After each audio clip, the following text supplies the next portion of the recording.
So welcome, Victor. Thank you. So lovely to have you here. So grateful to have you here. Thank you for coming to Regen Week. Thank you for coming to Tulum and blessing us with your presence and the work that you're doing.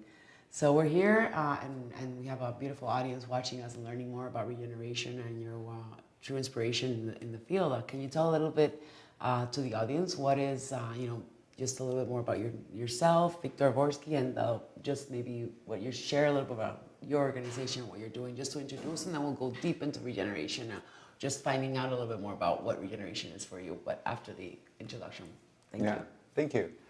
So my name is Victor. I live in Portugal. I've been in Portugal for 6 years. Before that, I've lived in many different places. I identify as from Earth, maybe European if you want to really put me down, but I spent a long time in Japan and it's definitely one of my spiritual homes.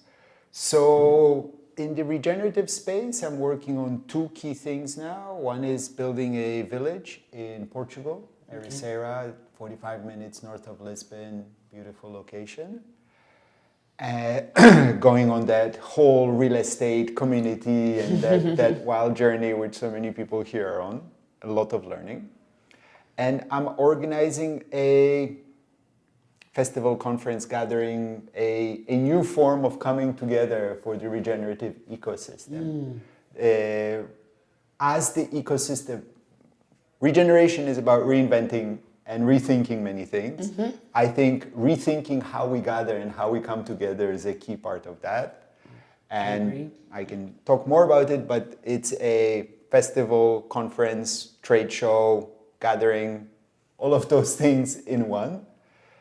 And I wanted to, and it's co-created, it's bottom-up and all of this. So I just wanted to really make clear that the things today I say about regeneration, it's my personal opinion. It's not the official opinion of the Gathering of Tribes organization, because the Gathering of Tribes is we're trying to be very strong about not being dogmatic about anything and inviting people into conversation.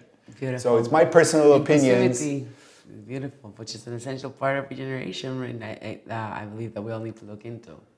Thank you for sharing. What does regeneration mean to you? When you hear the word regeneration, that has now, it's a buzzword, right? We started about, first it was sustainability, and still, we still have the sustainability ingrained into many things that may not even be sustainable. There's a lot of greenwash. Now you have going into regen wash. So it's just being used in all different aspects. And so, but we've also seen something, especially in these interviews, that there are so many different meanings for different people about what regeneration is about. And to me, they have actually all made sense so far. So I'm very curious to understand what regeneration means for you in your perspective and in your life and in your work and how you're embodying it. So for me, regeneration means to keep on asking the question, what is regeneration? I love that. That's wonderful. And it might sound facetious, but I actually do mean it. It's a koan. And what it means to me is that regeneration is a process. It's a journey, not a destination. Anything, the second we try and put it into a box or write it down into a fixed kinds of thing, sooner or later, that's not going to be the right answer. I'm a huge believer in good questions, and good questions last forever. The ones that Greek philosophers left us, they're still valid. I love the chat that you started keeping the conversation flowing. So. Yeah. So for me, actually, it's more interesting if we both share the same question, but we have different answers. Yeah. Because I'm like, wow, we're both coming from the same ethos, and you think regeneration is this, for me it's this, there's a difference. If we both have the same answer, it's nice, it's validating, but it's not generative. That's exactly, you just mentioned a key aspect. I mean, for me, and again, and thank you for saying it's a journey.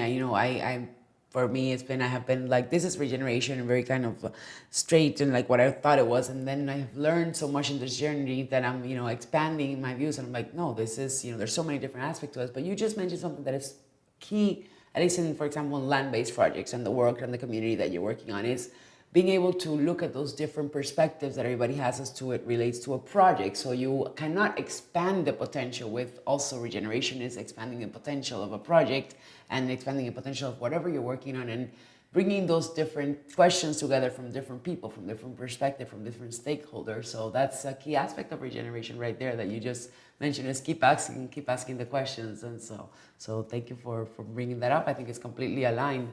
And so in your work today, tell us a little bit about what I would say what regeneration. Can I Yeah. before we go to that, Yeah. can I add Yeah. one more thing? Yes, The other please. thing, because as part of the gathering, we've done questioning regeneration series. I like that. And Awesome. trying to generate the questions. And one thing that came to me is regeneration is a feeling. That's true. Very true. I mean, I'm still trying to figure that out. I'm a man. For me, feelings are for feeling, not for talking about. So just learning how to... vulnerability is also that's where we go into the vulnerability aspect So of just regeneration. learning to talk, but I think it's an interesting, because there is something, right? When it's regenerative, you can feel it, right? Yeah, You can feel it, 100%. right? You can feel it. And when it's So degenerative as what well. is that feeling? It's an interesting idea. I'm starting to play with it.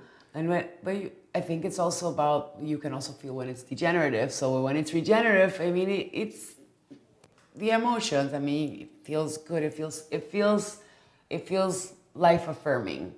It either feels life affirming or it feels non-life affirming. And so it's a good feeling or a negative feeling. So thank you for bringing that up, and thank you for all the questions. So tell a little bit more about your Portugal project. About you have the land-based project that you're working on in Portugal as well at the moment. You just mentioned 45 minutes away from Lisbon, and maybe your journey into going into that.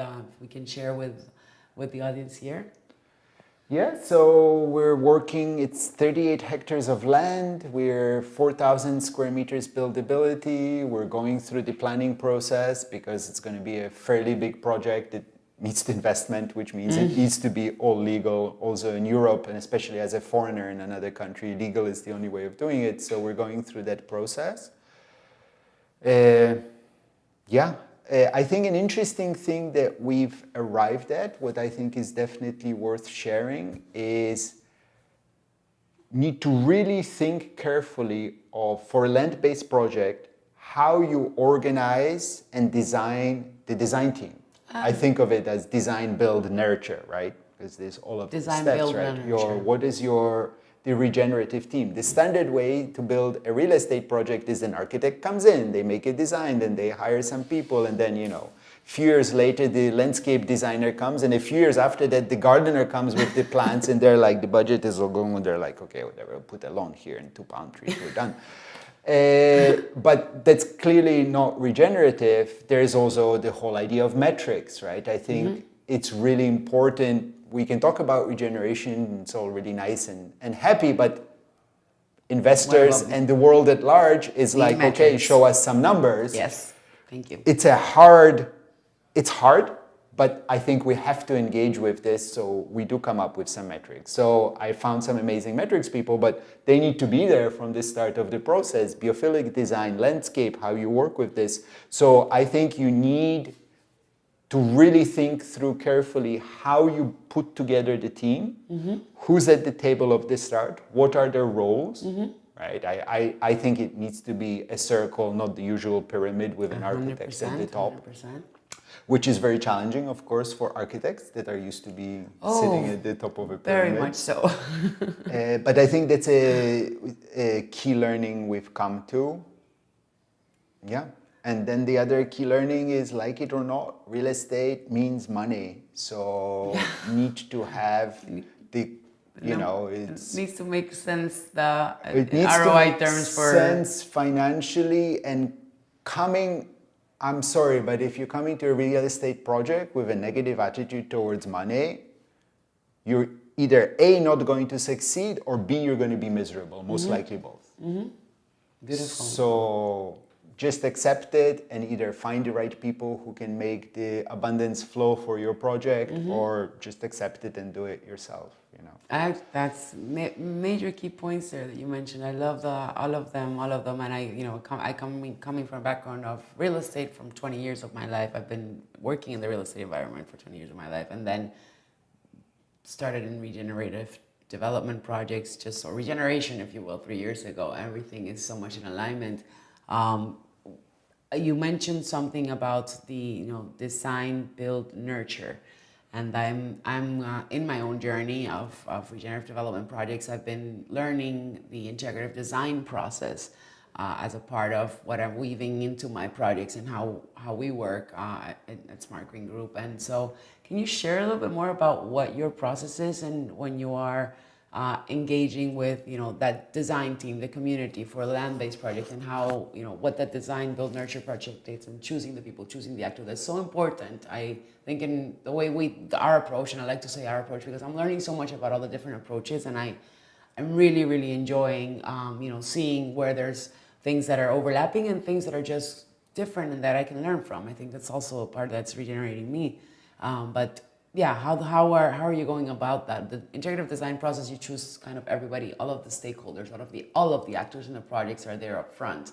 How are you envisioning the process that you are working with in your project? So, I mean, maybe the first key thing in our project is built along exit to community lines. Okay. So there is a project team. You can call it developer-led if you like. So we're the development team. Mm-hmm. And then the goal is to exit to community. I really, looking at the world, business, starting all kinds of projects, communities are really shitty at innovation. It's just not what communities are good at. There's a reason why design by committee is a derogative term. But communities are really great at keeping things going for the long term. Mm-hmm.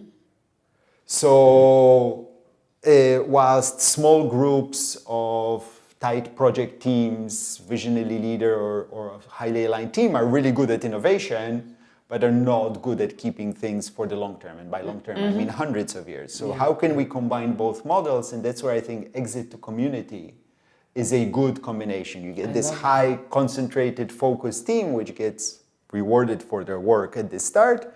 But in the long run, the goal is to hand over to the village owns the village and the community owns the land. Beautiful. So that's the model we're working towards, and we're still in early stages, like pre-planning, but our goal is to create a design team that has a biophilic expert and impact metrics experts with a great regenerative designer, architect, and planting nature experts all together from the start.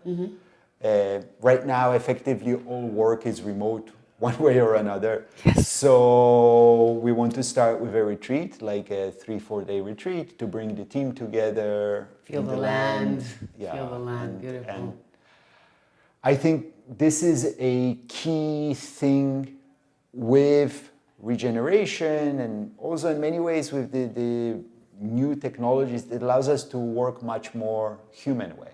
Yes. Yes. Right? And the connection is coming together as a group, as a team, cooking together, eating together, washing dishes together. That's what makes the community. Yeah, really it makes the community, but it also makes any team, any connection, everything. Right? It's that is going into that deeper connection where you can actually really, get to know each other truly, because technology is wonderful, but at one point when you're face to face and you really connect at that level, it's really, I think, when things become real and authentic.